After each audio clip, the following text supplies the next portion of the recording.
அண்ணா பல்கலைக்கழக மாணவி பாலியல் வன்கொடுமை சம்பவத்தில் அதிர்ச்சி தகவல் வெளியாகி இருக்கிறது. கூடுதல் விவரங்களோடு செய்தியாளர் சுதர்ஷன் இணைப்பில் இருக்கிறார். சுதர்ஷன் வணக்கம். தற்போது இந்த வழக்கு தொடர்பாக என்ன தகவல் வெளியாகி இருக்கிறது? முழு விவரம் என்ன?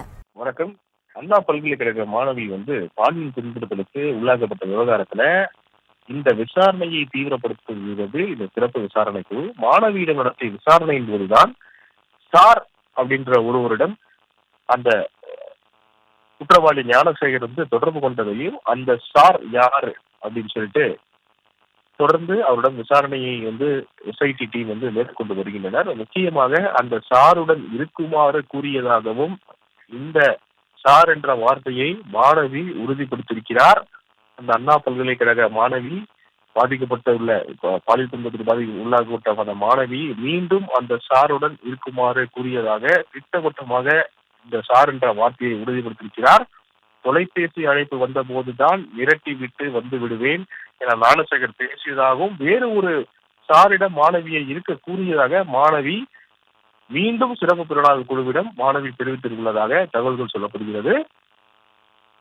மேலும் சிறப்பு புலனாய்வு குழுவின் விசாரணையில ஞானசேகரனுடைய செல்போனிலிருந்து கைப்பற்றப்பட்ட ஆபாச வீடியோக்கள் ஆய்வு செய்த போது ஞானசேகரோடு அவரது கூட்டாளியான திருப்பூரை சேர்ந்த குற்ற வழக்குகள் தொடர்புடைய ஒருவர் இருப்பதையும் கண்டறிந்து இருக்கிறார்கள். அவரையும் பிடித்து விசாரிக்க எஸ்ஐடி டீம் தீவிரமாக முயற்சி செய்து வருகிறது. திட்டமிட்டும் இருக்கிறார்கள். சில ஆபாச வீடியோக்களில் ஞானசேகரன் லைவ் வீடியோக்களும் இருப்பதாக கண்டறிந்து உள்ளார்கள். முக்கியமாக யார் அந்த ஸ்டார் அப்படின்ற இந்த கேள்வி பலரும் எழுப்பி வந்த நிலையில மீண்டும் இந்த ஸ்டார் குறித்த தகவல்களை எஸ்ஐடி டீமிடம் திட்டவட்டமாக உறுதிப்படுத்தியிருக்கிறது அந்த அண்ணா பல்கலைக்கழகத்துல பாதிக்கப்பட்டிருக்க அந்த மாணவி.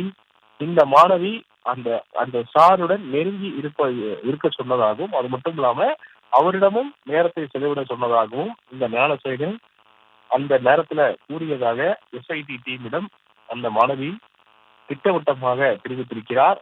அது மட்டும் இல்லாம இந்த ஸ்டார் என்ற வார்த்தையை பயன்படுத்தியது உறுதி அப்படின்னு சொல்லிட்டு அந்த மாணவி ஞானசேகரன் இந்த ஸ்டார் என்ற வார்த்தையை 3 முறை பயன்படுத்தியதாக அந்த மாணவி எஸ்ஐடி டீமிடம் தெரிவித்திருக்கிறார். யார் அந்த ஸ்டார் அப்படின்ற குறித்து இந்த விசாரணையை தீவிரப்படுத்தியிருக்கிறது எஸ்ஐடி. தொடர்ந்து இந்த ஸ்டாரை கண்டுபிடிக்கும் முயற்சியிலும் ஈடுபட்டிருக்கிறது.